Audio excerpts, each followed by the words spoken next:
निवडणुकीपूर्वी एकत्र आले नाहीत, मात्र आता निवडणुकांनंतर तरी दोघा ठाकरे बंधूंनी मराठी माणसांच्या हितासाठी एकत्र यावं असं आवाहन मनसे नेते बाळा नांदगावकर यांनी केलंय। आपल्यासोबत मनसेचे नेते बाळा नांदगावकर आहेत।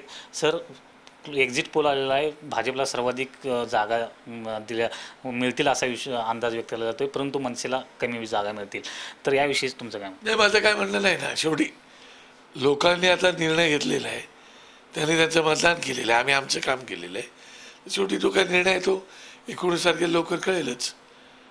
आणि एक्झिट पोल आले त्याचंही स्वागत आहे, काय हरकत नाही ना। दोन ठाकरे बंधू निवडणुकीपूर्वी एकत्र येण्याची चर्चा होती, परंतु निवडणुकीनंतर आता जर गरज पडली तर हे दोन भाऊ एकत्र येऊ शकतात का? नाही, मला असं वाटतं की निवडणुकीनंतर आता त्यांनी दोघांनी एकत्र यायला पाहिजेत आणि महाराष्ट्राच्या भल्यासाठी, महाराष्ट्राच्या हितासाठी, मराठी माणसाच्या हितासाठी एकत्रितपणे येऊन महाराष्ट्राचा भला केला पाहिजे असं मला स्वतःला वाटते। आणि तो माझा अजेंडा आहे। मी बाळासाहेबांना मातृश्रीला शब्द दिला होता आणि ज्यावेळेला बाळासाहेब लीलावतीला ॲडमिट होते त्यावेळेला आम्ही दोघेच होतो, त्यावेळेला बाळासाहेबांना मी बोललो होतो। त्यामुळे तो माझा अजेंडा आहे, मी ते पूर्णत्वात नेण्याचा प्रामाणिकपणे प्रयत्न करेन। मी ठाकरे कुटुंबावरती प्रेम करणारा माणूस आहे।